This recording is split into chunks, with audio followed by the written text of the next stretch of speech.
And this is what attracted me to your group. Yeah. This is why I'm here today, to just get a bit more.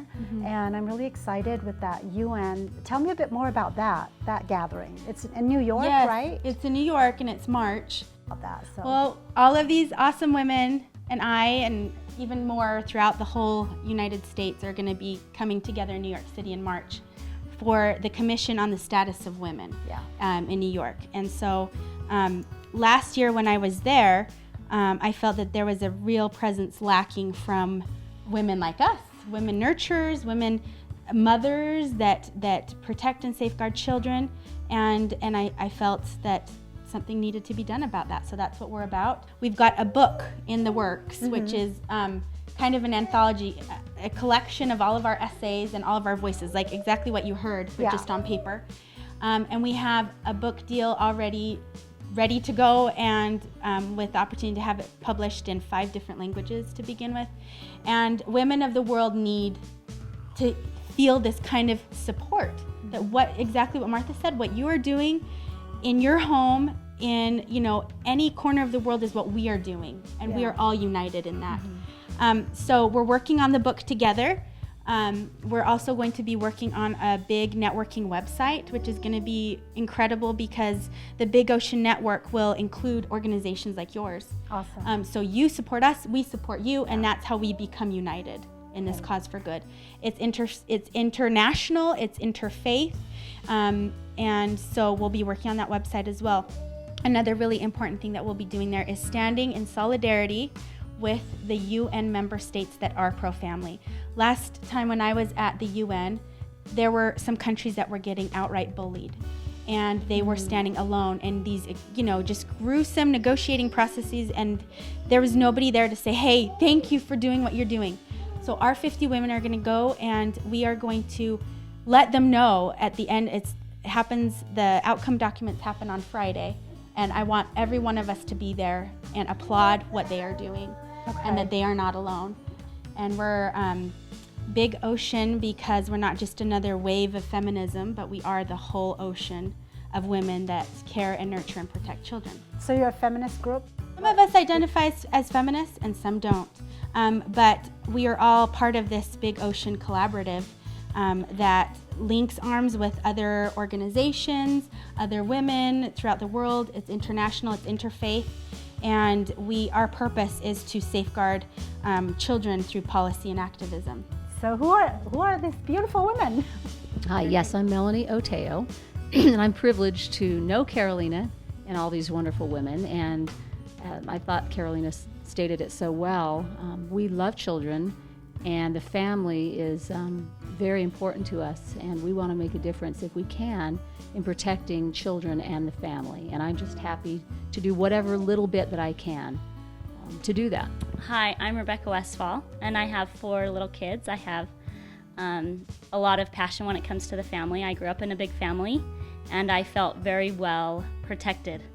And I want that for my kids, and I feel like the world is changing, and I really want them to be safe. And so I want to stand for what I believe, and I believe in families. I'm Megan McGarry, and I just feel so blessed to know all these women too.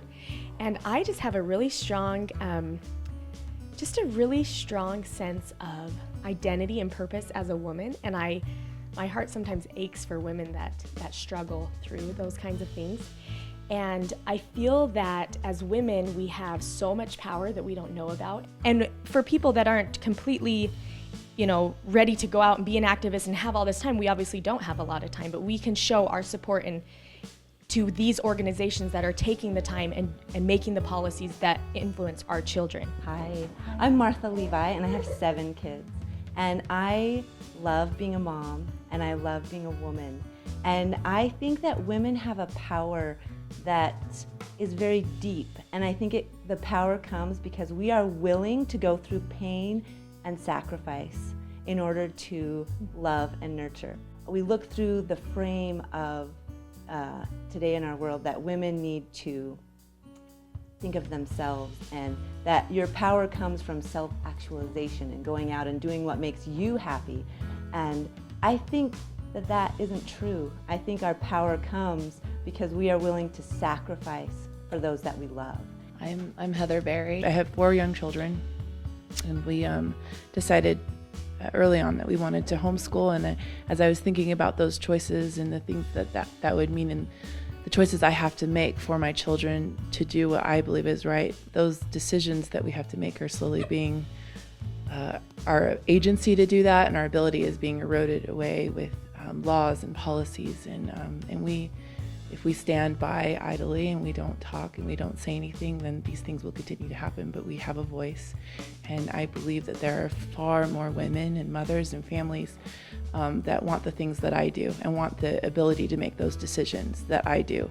And I think there is power in numbers. These are the role models that I would like the world to see, and everything that you have said is just incredible. Yeah. These women are awesome, and you are too. And you were at a UN, was that a convention or something before? What's that? I was asked to go through a great pro-family organization, United Families International, doing wonderful things. Mm-hmm. And so I went kind of under their guidance and learned as much as I could.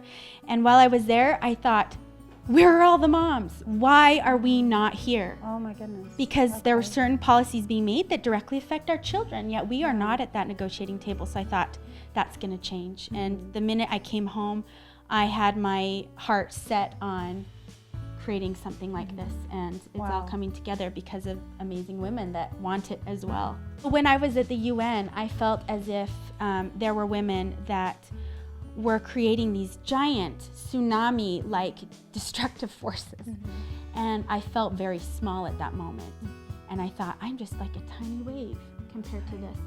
And I knew in my heart, though, that I might be a small wave creating, the little changes slowly, upon the landscape. Mm-hmm. But I know a gazillion other women out there that are doing the same thing. And the idea is that we need to start looking around and not identifying just as a tiny little person, but that we're part of a massive collective. Yeah. Big Ocean is, we aren't just another wave of feminism. Okay. We are the whole ocean of women out in the world that believe in nurturing and caring and protecting, safeguarding, sacrificing for future generations. And we're etching our stories upon humanity in our own way, and that's very powerful. The amazing impact that women can have is that we affect generations into the future. So if we really want to create sustainable change in the world, we need to look to children. And who has the direct impact over children? Yeah. Women and mothers. Yeah.